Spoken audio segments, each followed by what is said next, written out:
Assalaamu calaykum asxaabay soo dhawaada. Magacaygu waa Cabdirasaaq Daadaa. Sheekh Ciisaddiin ibnu Cabdiqaadir ibnu Mustafa ibnu Yuusuf ibnu Muxamed al-Qasam wuxuu ahaa imaam caan ah oo ka soo jeeday dalka Suuriya, wuxuuna hogaamiye ka ahaa koox ka soo horjeeday xukunkii qasabka ahaa ee Ingiriiska iyo Faransiiska. Sidoo kalena wuxuu ahaa dagaalyahan geesi ah oo ka soo horjeeday Zionismka. Ciisaddiin bin Cabdiqaadir al-Qasam wuxuu 1882 ku dhashay magaalada Jabla ee dalka Suuriya, laakiin 1902 ayuu u safray magaalada Qaahira ee dalka Masar si uu arday ugu noqdo jaamacadda Al-Azhar. Sanado kadib markuu jaamacadda dhammaystay ayuu qadiib ka noqday waddankiisa Suuriya. Ciisaddiin wuxuu horumariyey fikirkiisii ahaa isbeddel doonka.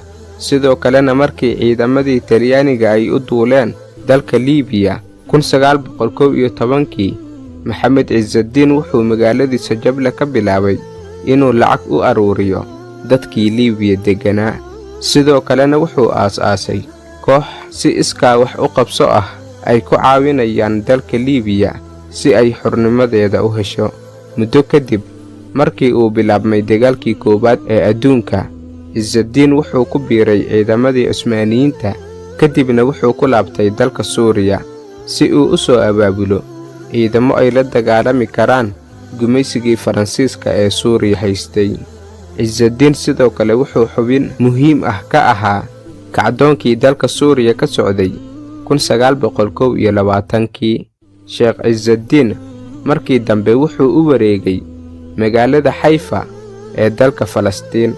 Wuxuu meesha ka aasaasay madarasooyin badan iyo iskuulo islaami ah, wuxuuna ugu talagalay inay beeralayda ay habeenkii wax ku bartaan, maalintiina ay shaqaystaan oo ay shaqadooda qabsadaan. Ciisaddiin sidoo kale wuxuu aasaasay koox lagu magacaabo The Black Hand. Kooxdan uu aasaasay waxay ka koobnaayeen keliya dadkii deegaankiisa deganaa. Nasiib darose, ururkan uu aasaasay si dhaqsi ah ayuu ku burburay.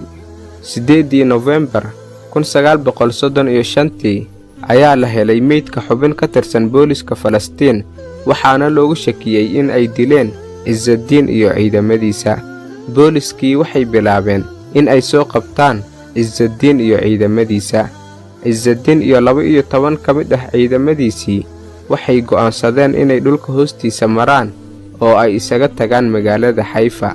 In badan markay socdeen ayay gaareen buuraha u dhexeeyaan magaalooyinka Jenin iyo Nablus, halkaasna 10 maalin ayay joogeen. Muddadaas ay halkaas ku sugnaayeen waxaa cunto u keeni jireen dadkii deegaankaas deganaa. Ugu dambayntiina waxaa meesha soo gaaray ciidamadii Ingiriiska, waxayna hareereeyeen godkii ay ku jireen Ciisaddiin iyo ciidamadiisii. Godkaas oo ku yaalay meel u dhow magaalada Yaxbat. Dagaal waqti badan socday kadib, Sheekh Ciisaddiin iyo 3 askartiisii ka mid ah ayaa meesha lagu dilay, 5 kalena nolosha ayaa lagu qabtay. Taariikhda markay ahayd 20 Novembar 1935. Laakiin arrinta la yaabka leh ee ciidankii Falastiin ay la yaabeen waxay ahayd in aaskii Sheekh Ciisaddiin ay ka soo qayb galeen 3,000 oo qof oo u barooranaya geeridii Ciisaddiin, waxayna u badnaayeen beeralaydii iyo shaqaalihii uu iskuulka iyo madrasooyinka u dhisay. Sheekh Ciisaddiin meydkiisa waxaa la dul saaray calanka Sacuudiga, kan Yaman iyo kan Ciraaq, maadaama ay ahaayeen 3 waddan ee keliya oo Carab ah oo madax bannaanaa waagaas. Ciisaddiin al-Qasam waxaa lagu aasay qubuuraha muslimiinta ee ku yaala tuuladii hore ee Falastiin ee loo yaqaanay Balcad al-Sheikh, haddana loo yaqaano Nashar. Ciisaddiin wuxuu ahaa sheekh, macallin, imaam iyo hogaamiye. Maanta xusuustiisa iyo taariikhdiisa ayaa nool, waana geesi iyo halyey ay aad ugu faanaan reer Falastiin. Daawade, muuqaalkan haddaad ka heshay like saar, sabskraibna ha ka ilaawin. Wassalaamu calaykum.